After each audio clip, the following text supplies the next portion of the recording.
So steps 1 and 2, we talked about fostering resilience and how to view trauma. That trauma is an experience, not necessarily a diagnostic category. So now we're moving on to step 3, and these are some very practical applications.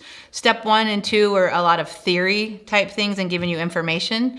So this is very practical applications that you can take tomorrow and use in your classroom, take tomorrow and use in your school building, in your setting, or share with a coworker about how you can help start having a trauma-informed classroom. It doesn't mean that you have to take this whole entire course and not apply any of the interventions. So these next few steps I really like because it gives teachers and other professionals very practical applications to start using tomorrow in their classrooms if they want to. So we're going to focus on some proactive strategies about healing trauma and promoting resilience with Tier 1 supports, connections, the importance of safety, and the importance of play. So step 3 is fostering connections. And I absolutely love this step.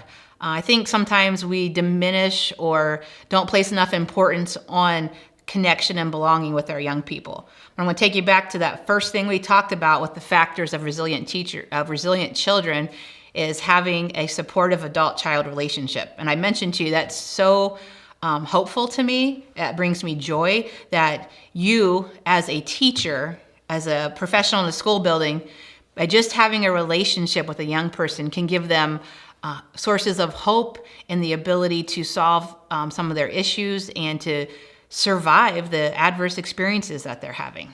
So fostering connections is foundational to me, having relationships with our young people.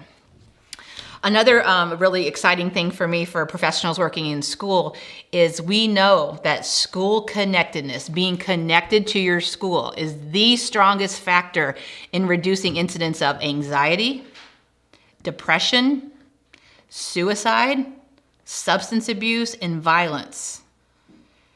And it's a protective factor for all students, which I love this part, regardless of race, ethnicity, and levels of family income.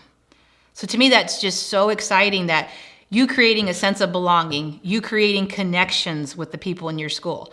All those things are the strongest factor in reducing incidences of anxiety, depression, suicide, substance abuse, and violence.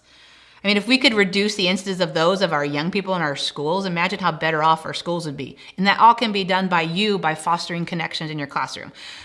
That's a protective factor for our young people. And that just gives me so much hope. And I'm honestly a little jealous that you get to do that every day with young people. I do love training and learning with professionals, but I do miss the direct interaction with kids every day. So I'm a little jealous that you have the opportunity to build those connections with our young people every day.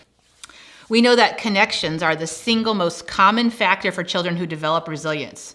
And that we know, as I mentioned to you, it's one stable and committed relationship with a supportive parent, caregiver, or adult can really go leaps and bounds with helping young people face the adverse situations that they have.